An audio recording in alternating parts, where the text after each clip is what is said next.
tienen que recordar ustedes para poder hacer la clase de cáncer de piel. Entonces, los más frecuentes de cáncer de piel ya lo dijeron, el vaso celular, el espinocelular o epidermoide y el melanoma maligno. Hay otros tipos de cáncer de piel que son muy poco frecuentes, pero no los vamos a tocar. Carcinoma de Merkel, el sarcoma de Kaposi, linfoma cutáneo, los tumores de los anexos de la piel que son muy agresivos, raros, pero muy agresivos, y hay varios tipos de sarcomas también. Entonces vamos a recordar que a nivel de la epidermis tenemos tres capas, ¿no? La capa de células escamosas, la capa de células basales y los melanocitos. Entonces, en cada una de estas células de la epidermis se va a originar los tres tipos de cáncer más frecuentes. En la capa de células basales, el carcinoma vasocelular. En la capa de células escamosas, el epidermoide o escamoso. Y en los melanocitos, el melanoma maligno. Uno de los más peligrosos de los cánceres de piel es el melanoma maligno, ¿ya? Otro esquema para diferenciar dónde se originan los tres tipos de cáncer más frecuentes de la piel: el epidermoide, el vasocelular y el melanoma. Entonces, vamos a empezar con el vasocelular, que es el más frecuente de los tres, ya, es el más frecuente de los tres. Y ¿cuáles son las características de esto? Vamos a ver. Representa el 75 a 80% de los cánceres de piel. Es bastante frecuente, ¿ya? Ya dijimos que se origina en la capa de células basales de la epidermis, en los apéndices. ¿Y cuáles son las características? Crecimiento lento, muy lento, progresivo, destrucción local, más no da metástasis a ganglios linfáticos regionales, ni mucho menos metástasis a distancia. Esas son las características más importantes de este carcinoma vasocelular. Ya vamos a ver ejemplos de carcinoma vasocelular en algunas fotografías. Los factores de riesgo para desarrollar un cáncer de piel en general, melanoma, epidermoide, vasocelular, etc. Hay dos factores común denominadores: la exposición crónica a los rayos ultravioleta. La radiación ultravioleta es el factor más importante de riesgo para desarrollar un cáncer de piel.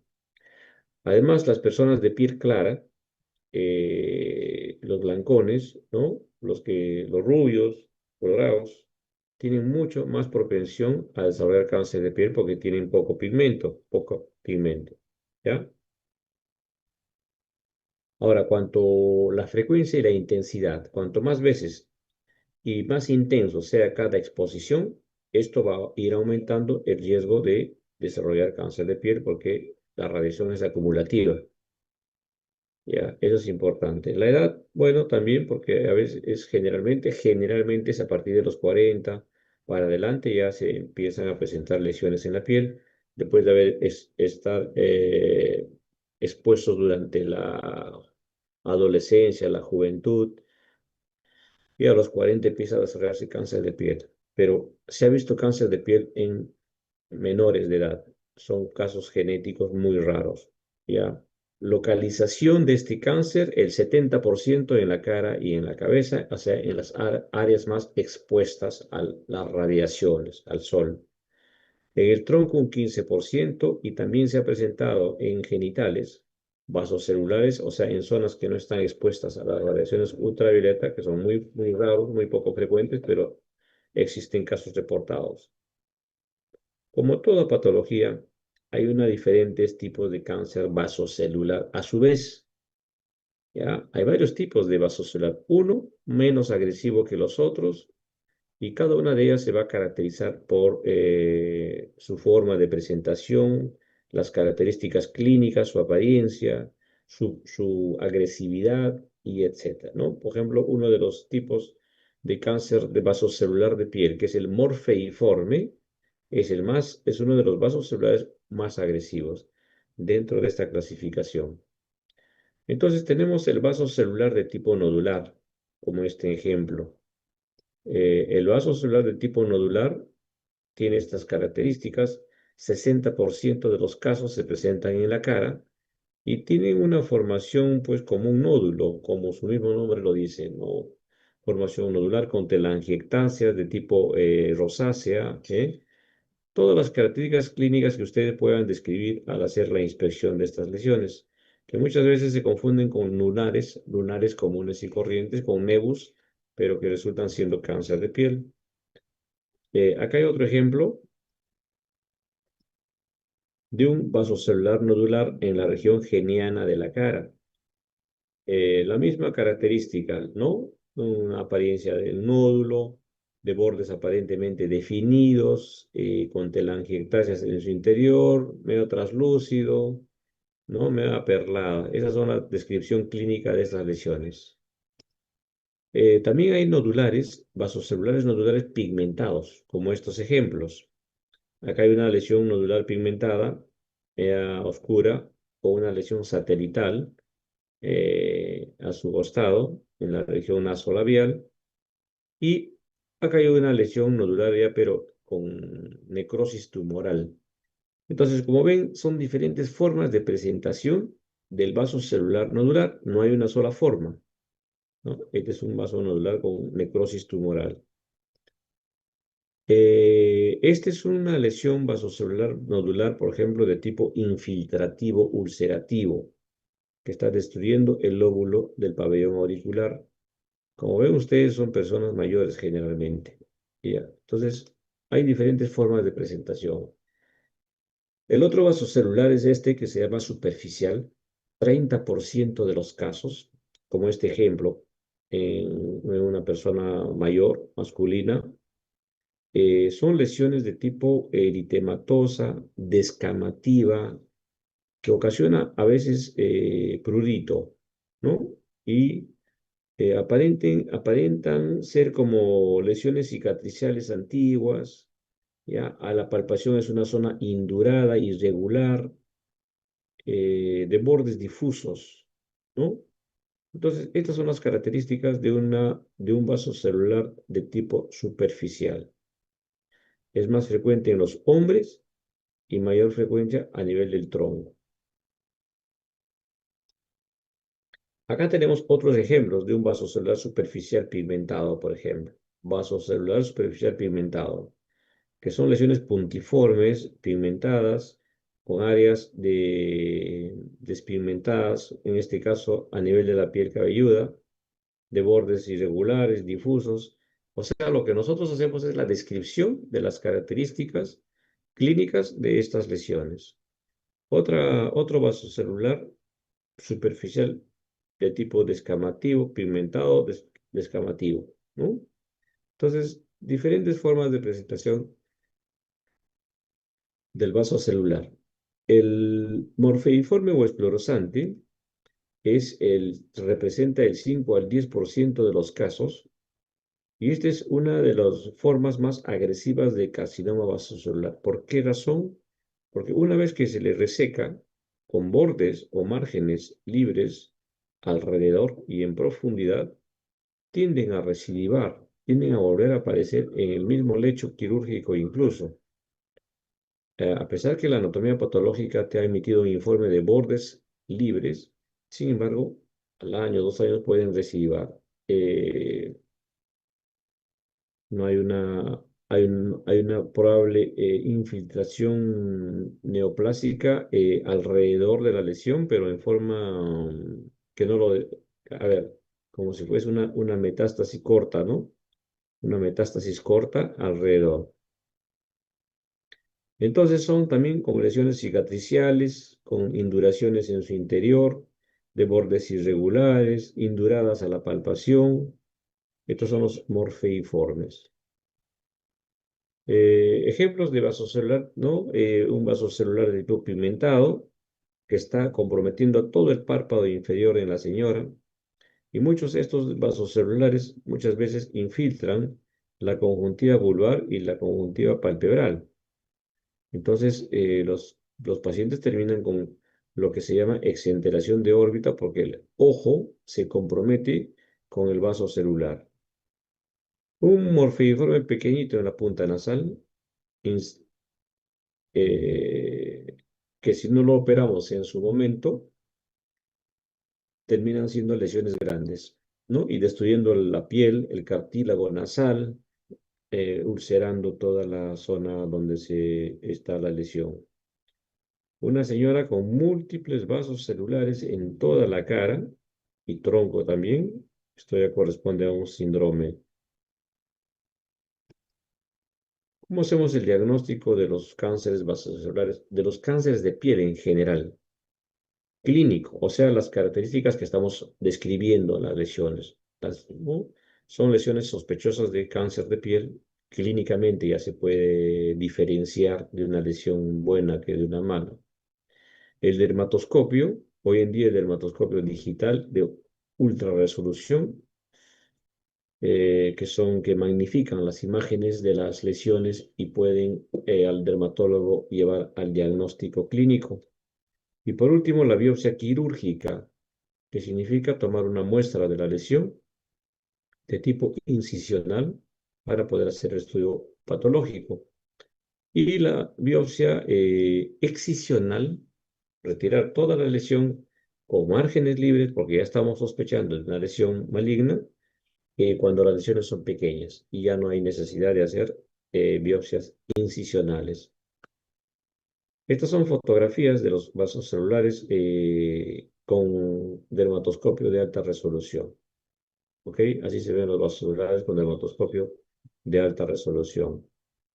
El tratamiento del cáncer de piel siempre va a ser cirugía, quirúrgico, ¿ya?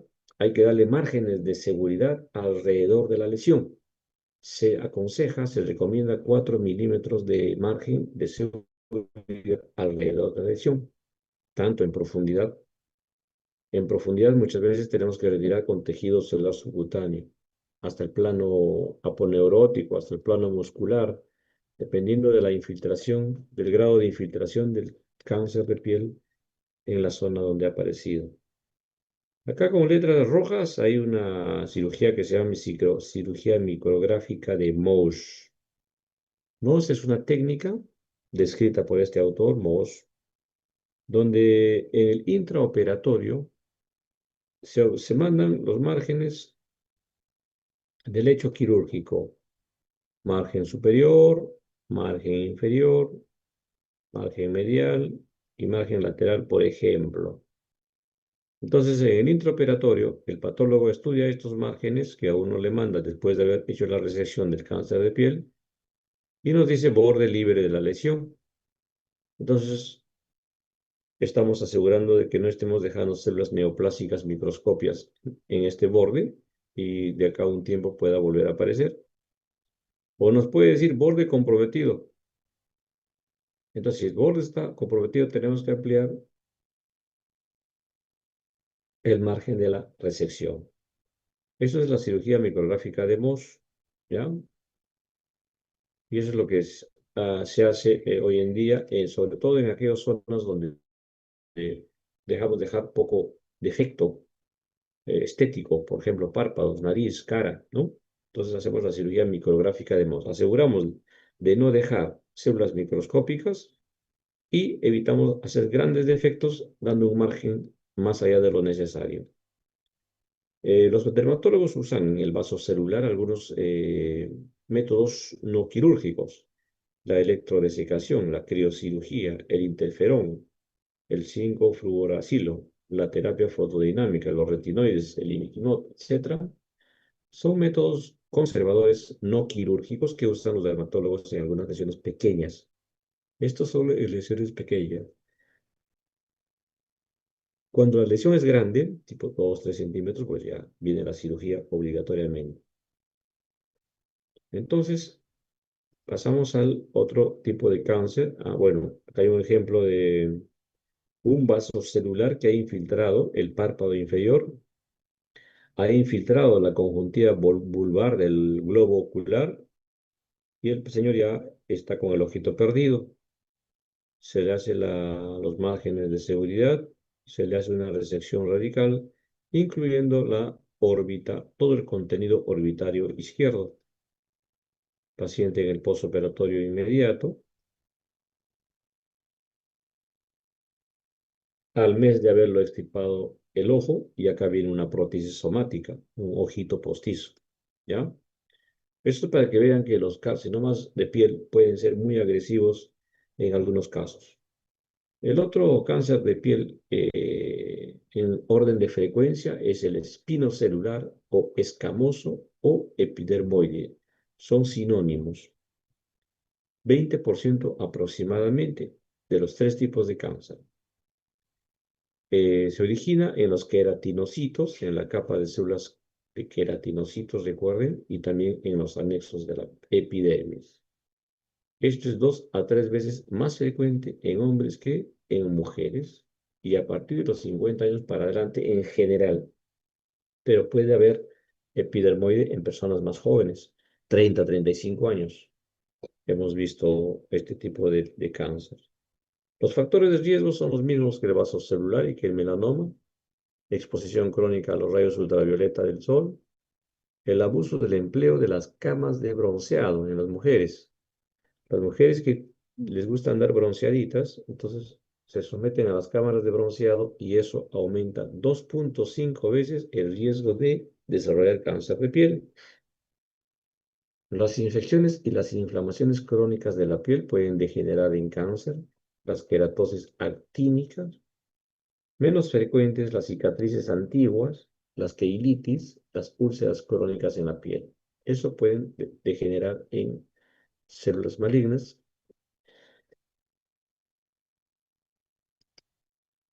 Este es otra vez el esquema donde muestra que a este nivel de de la epidermis en las células escamosas es que se forma el carcinoma epidermoide, ¿no? A nivel de la epidermis. Localización, cualquier parte del cuerpo, más común en las áreas expuestas a las radiaciones, a los rayos ultravioleta, pero también se describe en mucosas, como la mucosa labial, por ejemplo, y en genitales. Es rarísimo, pero hay. Es más frecuente en las mucosas. Un dermatólogo, una lupa gigante. Antiguamente así hacían las evaluaciones de las lesiones de la piel. Hoy en día, el dermatoscopio digital. También existen formas clínicas e histológicas de carcinoma epidermoide, al igual que el vasocelular. Entonces, uno de ellos se llama superficial o intraepidérmico, o carcinoma in situ o enfermedad de Bowen. Entonces, esa es la enfermedad de Bowen, es un carcinoma in situ, ¿ya? O superficial o intraepidérmico, así se le llama, con estos nombres. Entonces, ¿por qué se caracteriza? Por ser una placa eritematosa superficial irregular con lesiones descamativas en su interior, ¿no? Como estos dos ejemplos pues, que estamos viendo en las fotografías. Así se presentan los superficiales o intraepidérmicos o carcinomas in situ o enfermedad de Bowen. El otra forma de epidermoide es este tipo del nodular queratósico, que aparentemente es un queratoacantoma, una lesión benigna, pero en la parte central ya existe una úlcera que se va agrandando con el tiempo y eso ya viene a ser un nodular queratósico, epidermoide nodular queratósico. Acá en la parte del párpado inferior es otro ejemplo de un nodular queratósico. ¿Ya? Hay otra forma que se llama ulcerada, como este ejemplo. Este epidermoide está ulcerando el dorso nasal a nivel de la punta, destruye la piel, destruye el cartílago nasal. Si llega a hueso, también destruye el hueso. Y cuando estos epidermoides ya empiezan a crecer en forma vertical, en profundidad, infiltrando tejidos por debajo de la piel, y ahí llegan a tomar los vasos linfáticos y los vasos hemáticos. Entonces ya tienen la capacidad de dar metástasis a los grupos ganglionares regionales de acuerdo al drenaje linfático del área y por vía hematógena también se va a dar metástasis a distancia. Pulmones, huesos, cerebro son los sitios más frecuentes de metástasis a distancia del epidermoide. Entonces, esos son los cuidados que hay que tener con este cáncer epidermoide de piel.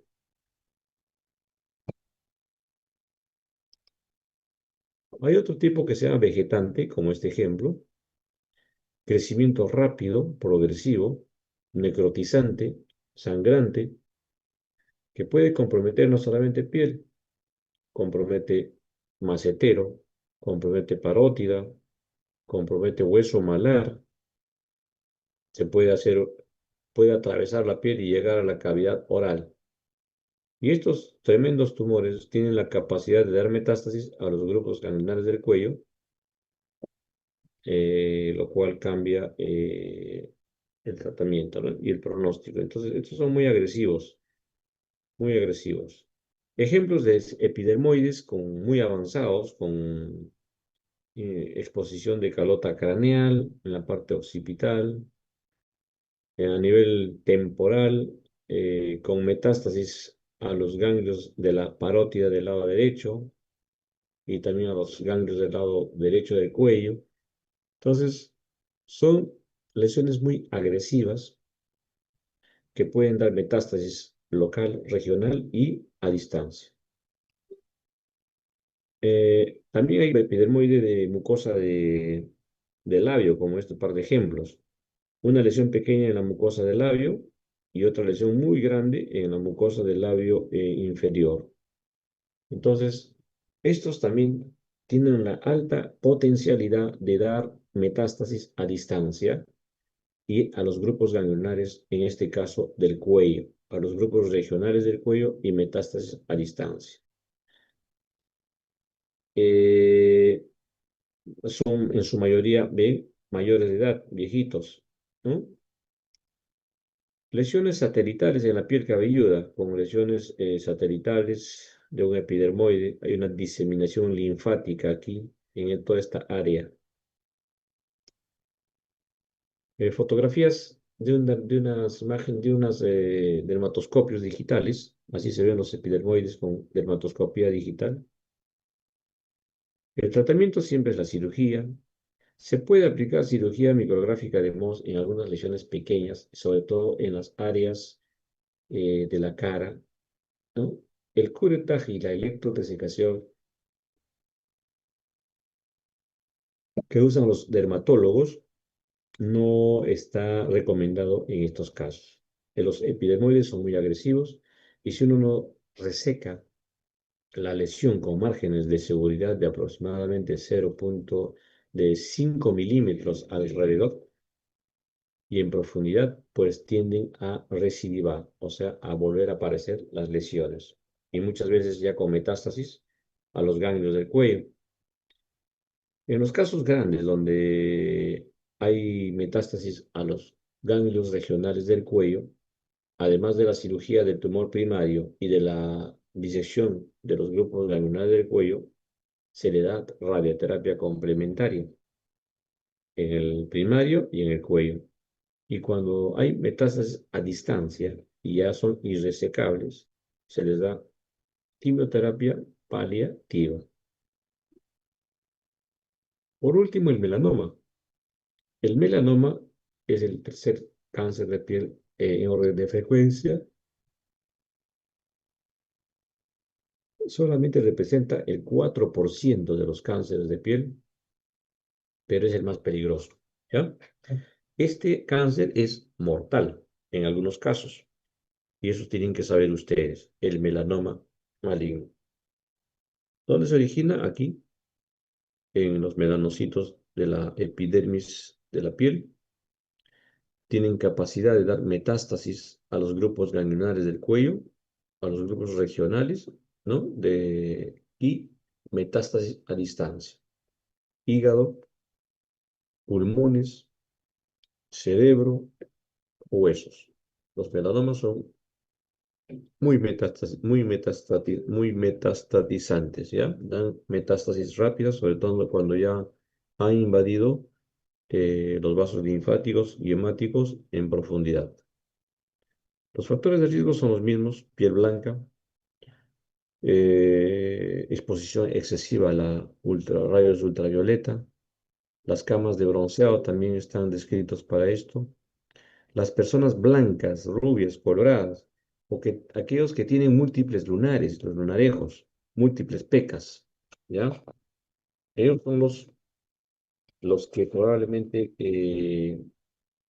tengan mayor riesgo de desarrollar cáncer de piel y uno de ellos el melanoma maligno. Cuando hay historia familiar de melanoma, antecedentes familiares de melanomas, cuando hay pacientes con inmunosupresión, también son factores de riesgo para desarrollar un melanoma. Diagnóstico, ya lo dijimos, clínico, dermatoscopio y biopsia quirúrgica.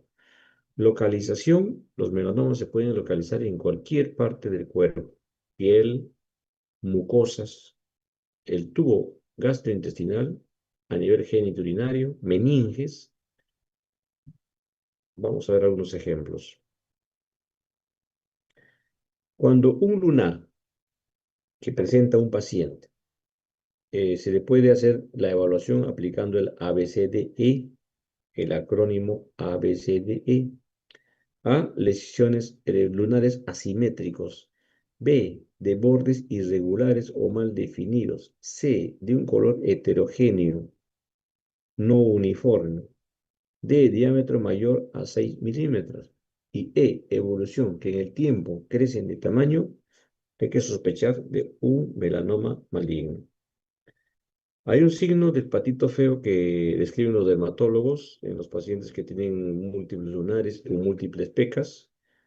Uno de ellos es diferente al resto de las pecas, ¿no? O al resto de los lunares. Entonces, este puede corresponder a un melanoma maligno.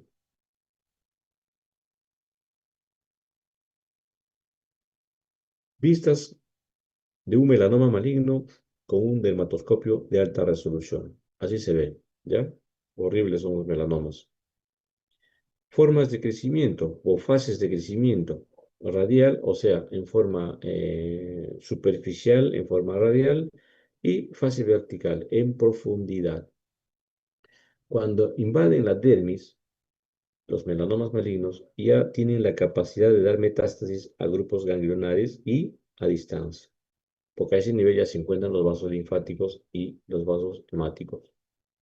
También, al igual que los otros dos tipos de cáncer, existen formas clínicas y tipos histológicos. Uno de ellos es el melanoma de extensión superficial, como este ejemplo.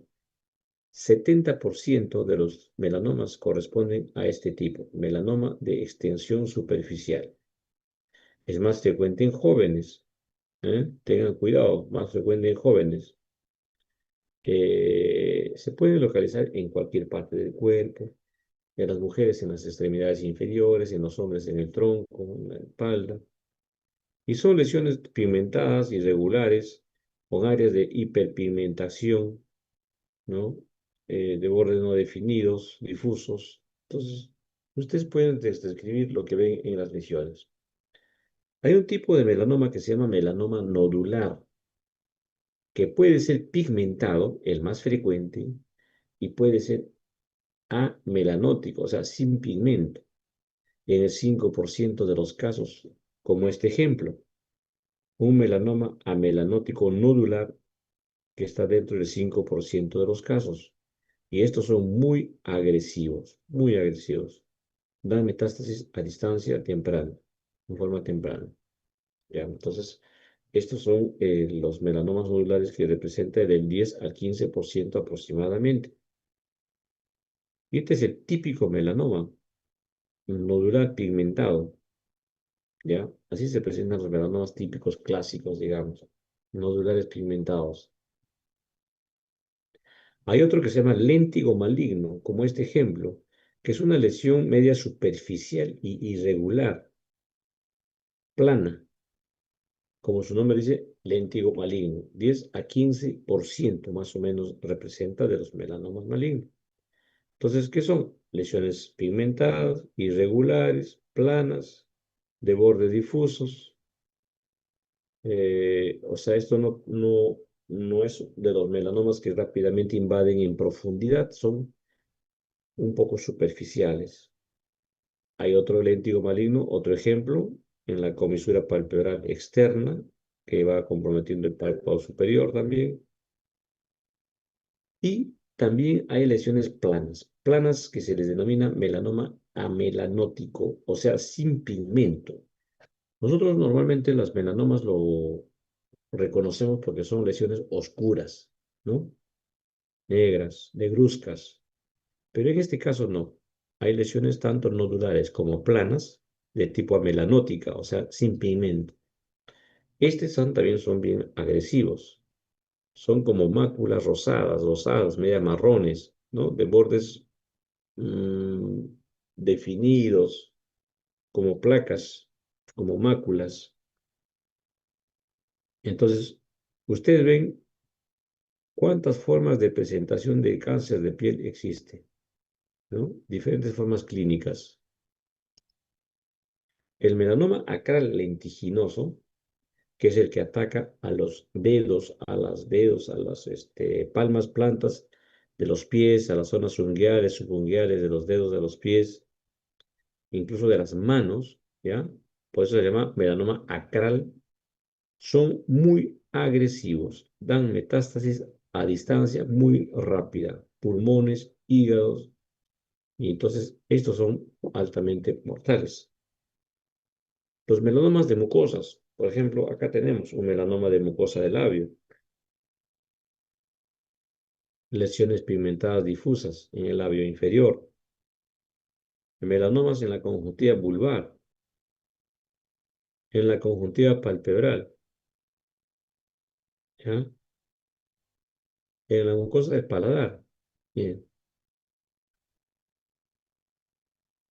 muy agresivos, dan metástasis a distancia, melanomas de fosas nasales, ¿ya? Así se presentan los casos, ya a veces de gran tamaño. En el melanoma existen unas dos clasificaciones, la clasificación de Clark y la clasificación de Breslow. Estas clasificaciones fueron hechas por patólogos para poder identificar el grado de profundidad del melanoma. Por ejemplo, el CLAR-1 ha invadido la epidermis, ¿ya? El CLAR-2 ha invadido la dermis papilar, el CLAR-3 entre la dermis papilar y reticular, el CLAR-4 ya está en la dermis reticular y el CLAR-5 ya agarró el tejido subcutáneo. Entonces, cuando ya entran a la dermis, recuerden, ya tienen capacidad de dar metástasis regionales y a distancia. La otra clasificación es la de Breslow. Esta nos va a dar la invasión en profundidad en milímetros. Por ejemplo, Breslow 1, menor de 1 milímetro de profundidad. Sobrevida a los 5 años, 95 a 100%. Breslow con mayor a 4 milímetros de profundidad de invasión. Sobrevida a los 5 años, disminuye al 50%. Entonces, ustedes ven que estas clasificaciones, sobre todo el Breslow, nos interesan mucho para saber qué tipo de melanoma estamos tratando y para evaluar el pronóstico también. El diagnóstico clínico, dermatoscópico y la biopsia quirúrgica. Clínico, dermatoscopio, biopsia quirúrgica. Así como en el epidermoide da metástasis a distancia y a ganglios regionales, también el melanoma. Y el melanoma es más agresivo, da metástasis más temprana. Por eso es que antes de hacer el tratamiento quirúrgico, tenemos que hacer el estudio de extensión de enfermedad, es decir, descartar metástasis regional y a distancia. Hay que pedir la ecografía abdominal, tomografía de tórax, abdomen, en algunos casos incluso cuando hay accesibilidad, el PET-CT, para poder identificar metástasis a distancia. Tratamiento siempre va a ser la cirugía, ¿no? Resección local amplia. Al melanoma hay que darle más margen que al vasocelular y que al epidermoide. En tronco y extremidades, incluso se recomienda dar márgenes hasta 2 centímetros alrededor de piel sana, porque son recidivantes. Si uno se acerca mucho a la lesión, puede volver a aparecer. En los casos avanzados de melanoma, cuando hay metástasis a distancia, existe lo que se llama la inmunoterapia, el interferón alfa, la terapia inmunológica, que va a mejorar el pronóstico, o sea, el tiempo de sobrevida. Bueno, hasta ahí eso es la clase de cáncer de piel. No sé si habrá alguna duda, alguna pregunta o comentario con respecto a esta clase. ¿Todo está claro? ¿Están ahí o no están ahí? Profesor, disculpe, buenas noches. Solo una consulta. Mencionó ahora poco que en tronco se da hasta 2 centímetros en melanomas, en melanomas, ¿no? Pero entonces, ¿cuál sería lo normal? ¿Solo 1 centímetro en los demás cánceres? Sí, idealmente 1 centímetro. Pero en la cara, por ejemplo, estás en párpado, ¿no? Entonces, tienes que evaluar el margen que le vas a dar alrededor en el párpado. Si le das 1 centímetro, ya le sacas todo prácticamente, ¿verdad? Entonces, con 5 milímetros de margen de seguridad, estás asegurando que en resecar toda la lesión. Entonces, pero en el tronco, en las extremidades, pues puedes darle mayor margen porque tenemos bastante piel. Y va a depender también del tipo histológico, pero como no lo sabemos el tipo histológico, porque a veces en la biopsia quirúrgica no te dicen el tipo histológico, por seguridad ya le das el margen necesario, ¿no?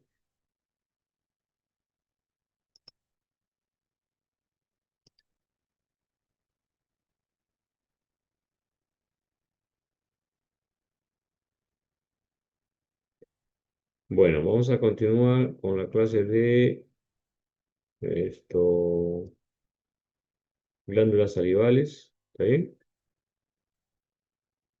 Jacqueline Lisset, ¿cuántas glándulas salivales tenemos?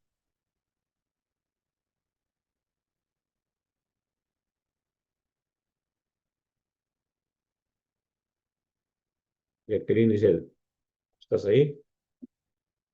Sí, doctor. ¿Cuántas clases tenemos de glándulas salivales? ¿Cuáles son las glándulas salivales?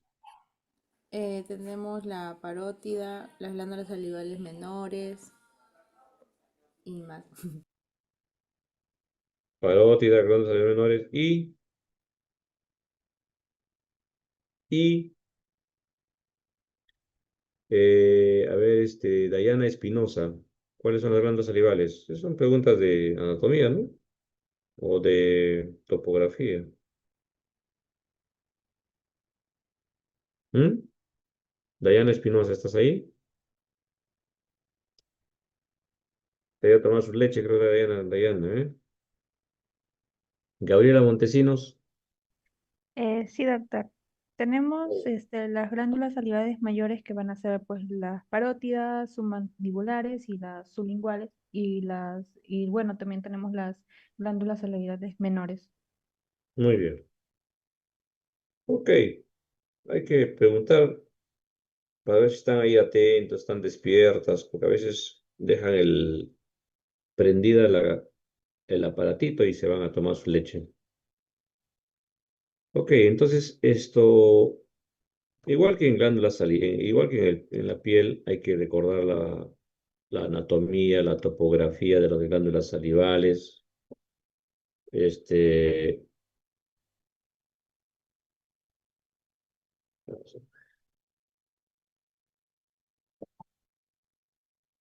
las dos glándulas parótidas, las dos glándulas submaxilares o submandibulares y las dos glándulas sublinguales, ¿no? Y las 1100, 1200 glándulas salivales menores que también aproximadamente en la vía aerodigestiva superior, ¿no? Desde los labios, fosas nasales y toda la vía aerodigestiva superior.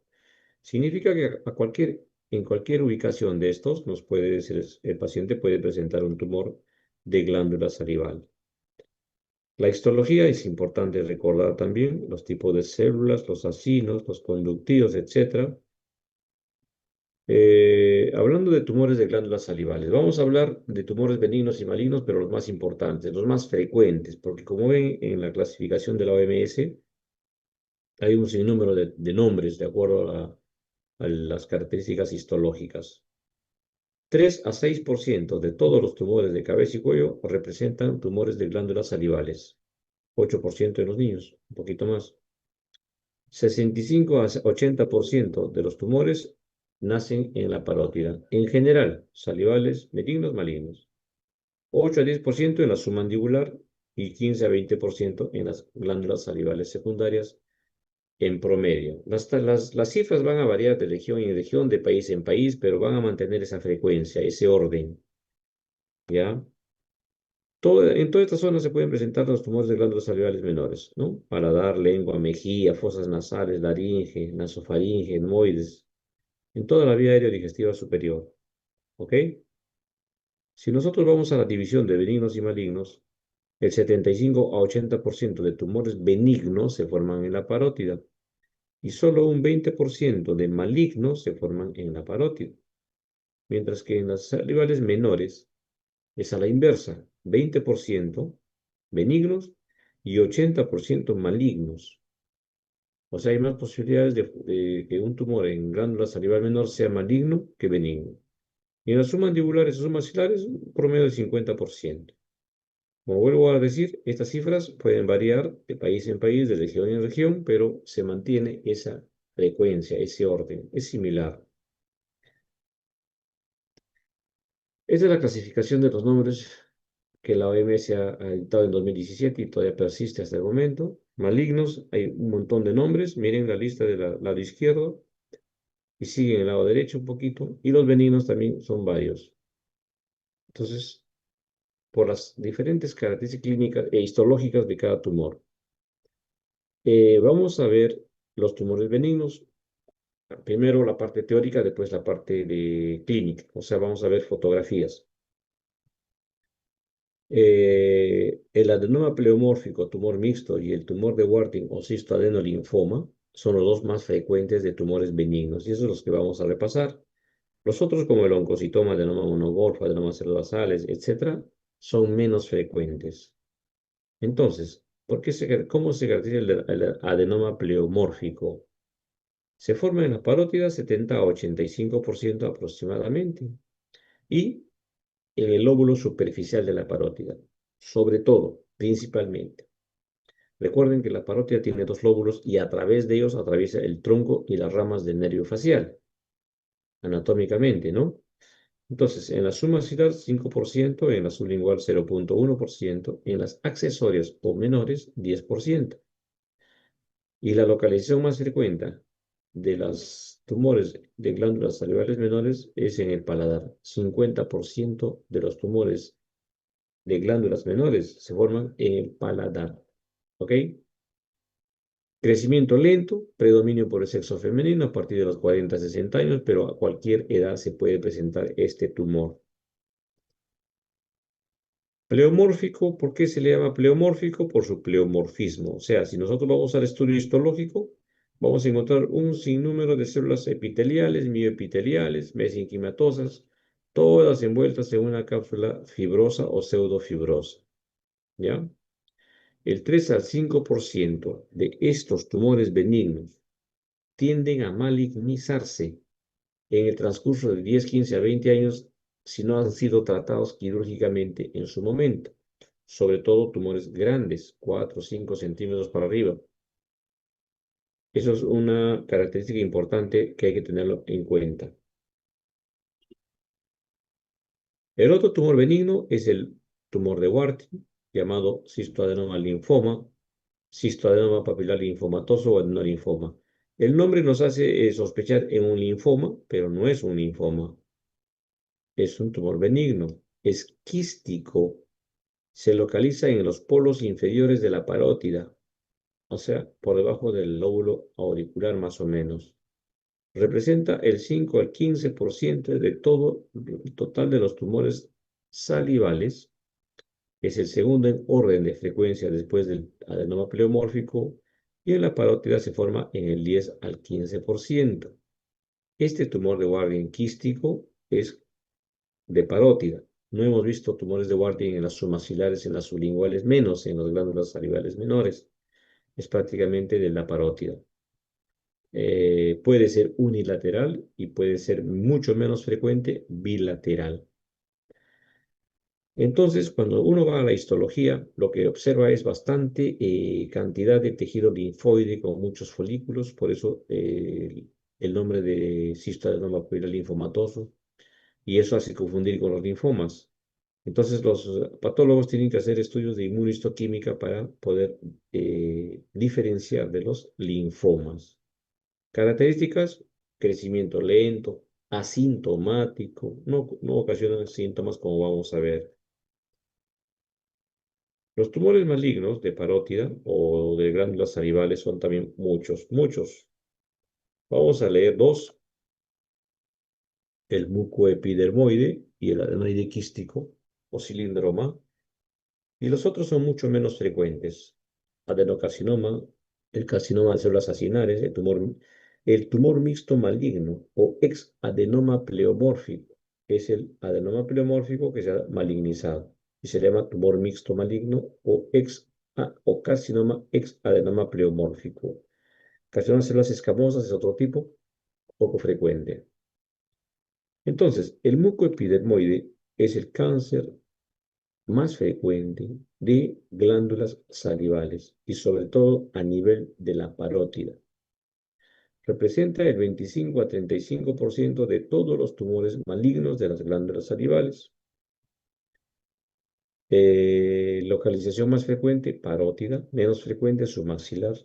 60 a 70% en la parótida; en la submaxilar 6 a 10%; en la cavidad oral 15 a 20%. Si hablamos de cavidad oral, estamos hablando de glándulas salivales menores, 15 a 20%, y de estas la localización más frecuente, el paladar. ¿Ya? Se originan en las células de los conductos salivales y que tienen gran potencialidad de diferenciación. Estos tumores, hay tres tipos histológicos: bajo, intermedio y alto grado, que a nosotros nos interesa saber porque nos va a dar el tipo de tumor que estamos tratando desde el punto de vista de agresividad y pronóstico. Los de bajo grado son menos agresivos, probablemente no tienden a dar metástasis a grupos regionales del cuello ni tampoco a distancia, pero los de alto grado, si son muy agresivos, dan metástasis a los grupos ganglionares del cuello, dan metástasis a distancia y el pronóstico es peor que los de bajo o intermedio grado. Por eso es importante saber qué tipo de grado de diferenciación tiene el cáncer del mucoepidermoide de parótida. Entonces, cuando ya hay metástasis a los ganglios del cuello, ya hay que proceder a hacer lo que se llama la disección ganglionar, los grupos ganglionares del cuello. El otro tipo de cáncer es el adenoide quístico. Digamos, es el segundo en orden de frecuencia dentro de los tumores malignos de las glándulas salivales, pero es muy raro, muy poco frecuente en la parótida, 2 a 4%. En la submaxilar, 15%. En las salivales menores, 30 a 70%. O sea, es muy frecuente este tumor en las glándulas salivales menores, 30 a 70% según los reportes bibliográficos. Localización más frecuente, ya lo dijimos, paladar, 10%. Más frecuente en mujeres a partir de los 60 años, no se sabe por qué. Características importantes de este carcinoma es su forma de diseminación. Es perineural a través de los nervios periféricos. Eso se llama neurotropismo. Si infiltra un tumor, un nervio periférico, a través de este nervio migra y puede llegar hasta la base del cráneo, invadir y hacer una invasión intracraneal, metástasis cerebral, ¿ya? Y también a través del hemático, pues, ¿no? Hemático es infiltración a distancia. Pulmón, hueso, cerebro, ¿ya? O sea, son tumores muy agresivos. Existen tres tipos histológicos que también nos conviene saber, digamos, mejor dicho, necesitamos saber porque el cribiforme, que es el más frecuente, es el de mejor pronóstico que el sólido. El sólido es el menos frecuente, 20%, pero es el de peor pronóstico.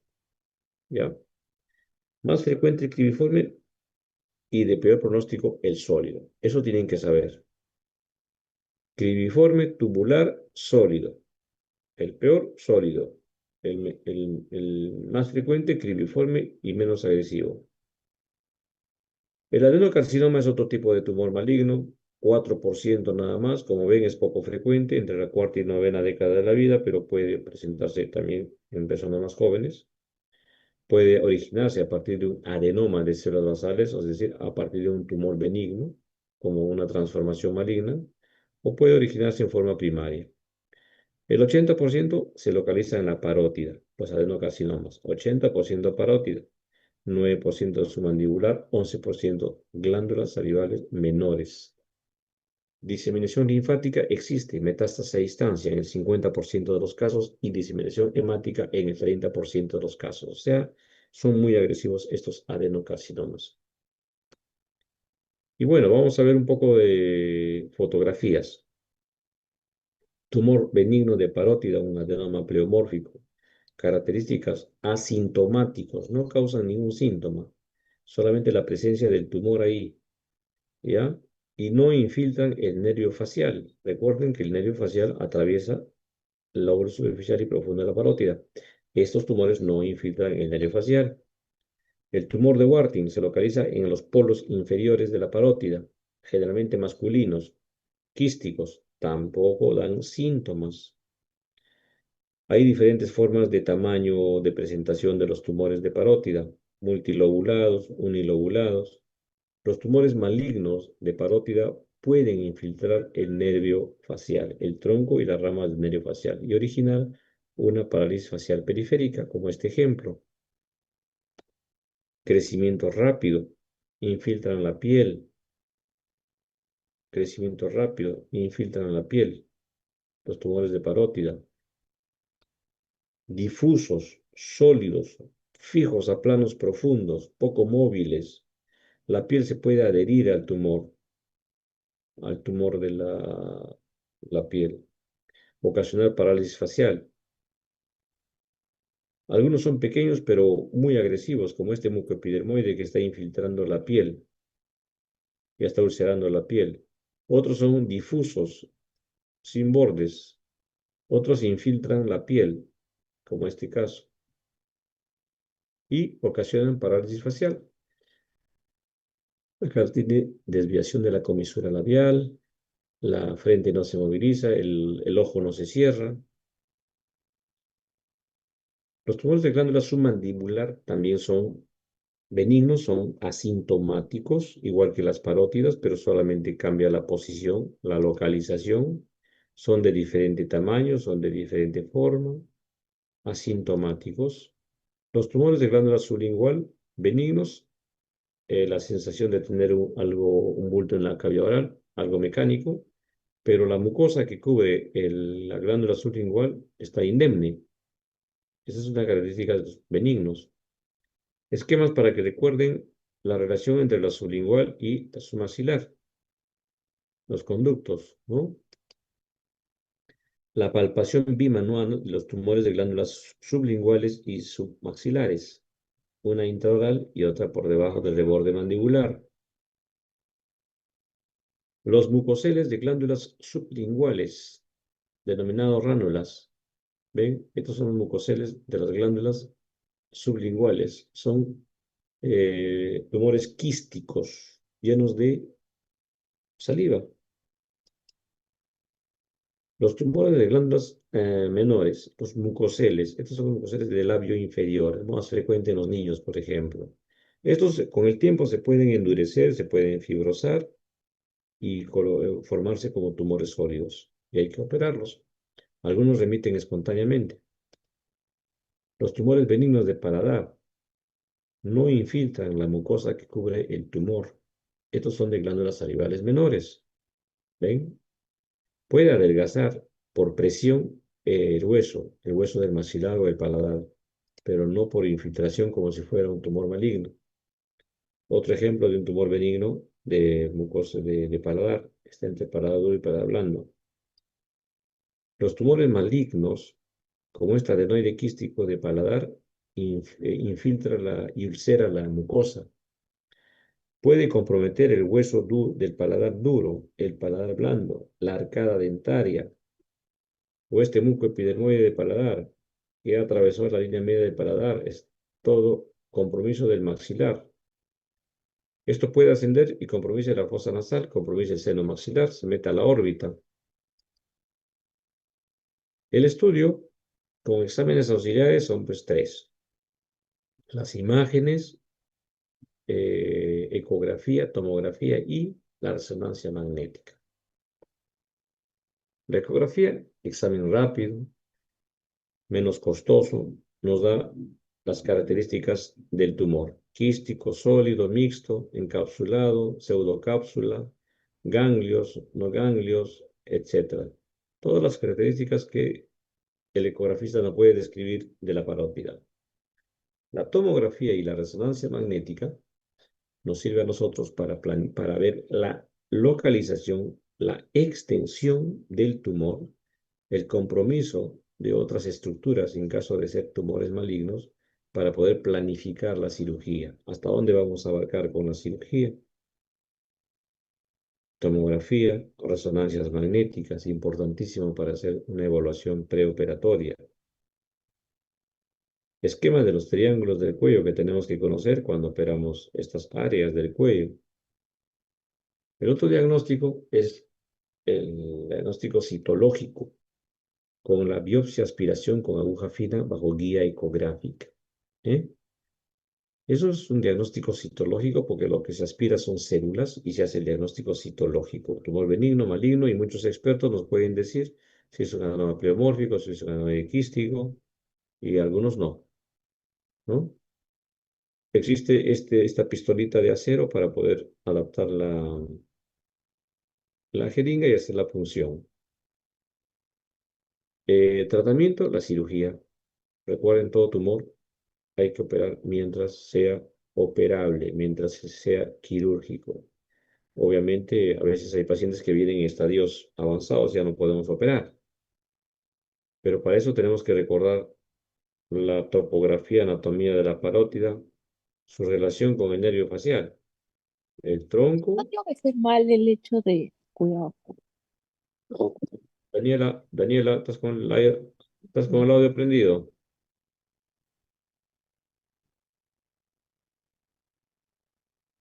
Entonces, abordaje quirúrgico para los tumores de parótida, incisión pre y retroauricular. Hay que recordar que ahí tenemos el tronco y la rama del nervio facial entre el lóbulo superficial y el lóbulo profundo de la parótida. Fotografías de un texto donde nos da variantes anatómicas del tronco y las ramas del nervio facial después de haber resecado el lóbulo superficial de la parótida. Una vista macroscópica de un tumor de un adenoma pleomórfico. Un jovencito con un tumor por debajo y por detrás del lóbulo auricular. Tomografía. Vemos que es un tumor del lóbulo profundo de la parótida.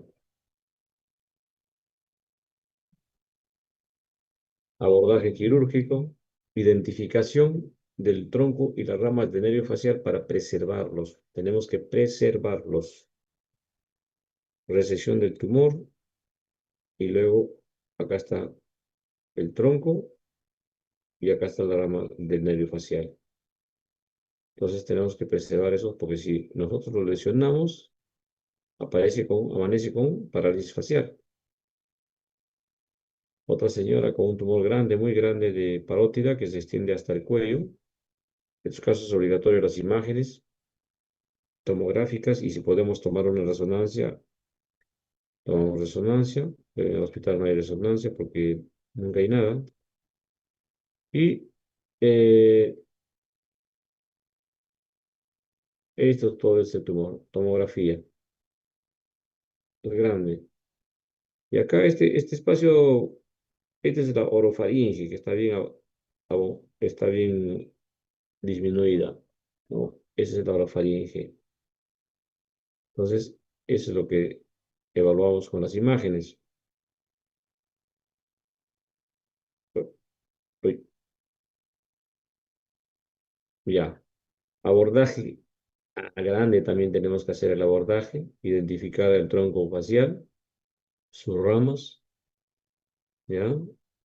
Y resecar el tumor. Donde había un tumor, pues ya se va a presentar una gran cavidad, una gran concavidad, ¿no?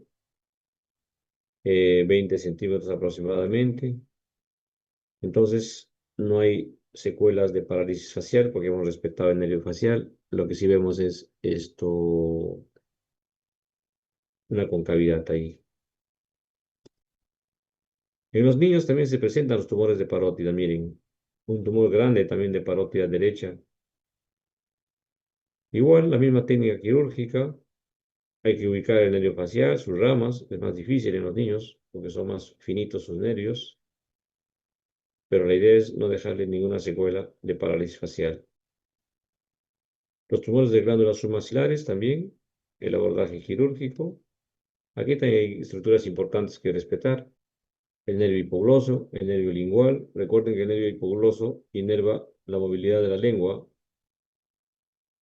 Cuando hay tumores que infiltran la piel, hay que hacer resecciones radicales con piel, incluyendo toda la piel, y hay que reconstruir esos defectos con colgajos regionales o hoy en día con microcirugía, colgajos microvascularizados. Este colgajo del pectoral mayor, una isla del pectoral mayor, piel y músculo del pectoral mayor, con su pedículo, se traslada y se cubre el defecto.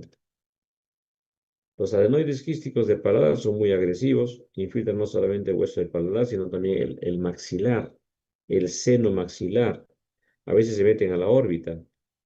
Hay que hacer lo que se llama la maxilectomía. Hay diferentes formas de maxilectomía de acuerdo al tamaño y a la extensión del tumor.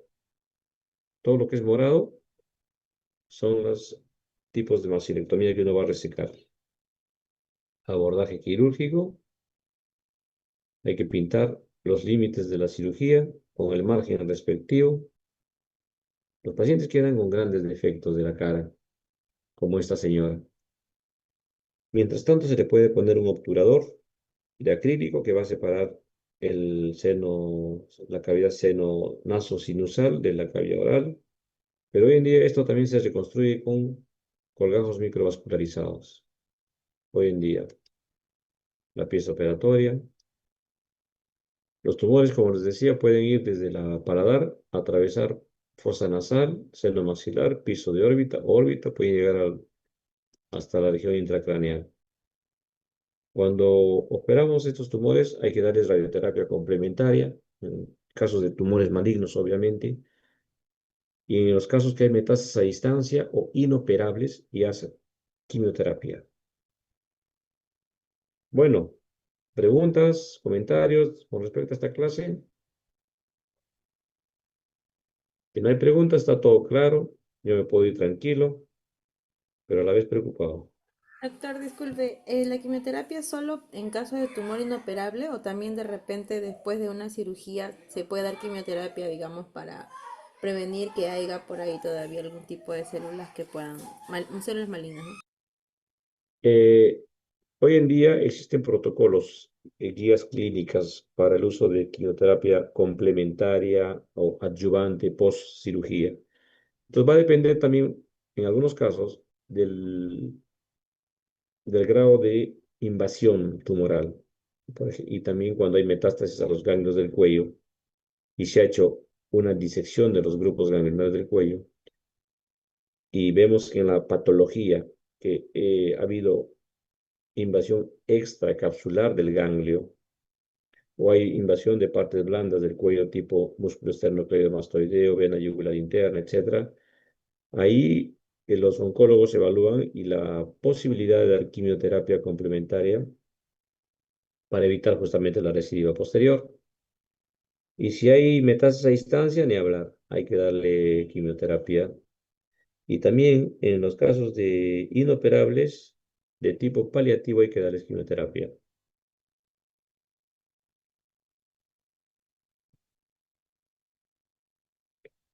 ¿Algún otro comentario, pregunta? Jacqueline Lisset, mandamiento. Ok. Muy bien, jóvenes.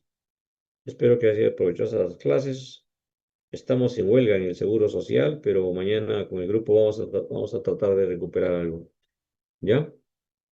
Nos vemos mañana. Gracias, doctor. Buenas Muchas noches. gracias, doctor. Hasta mañana.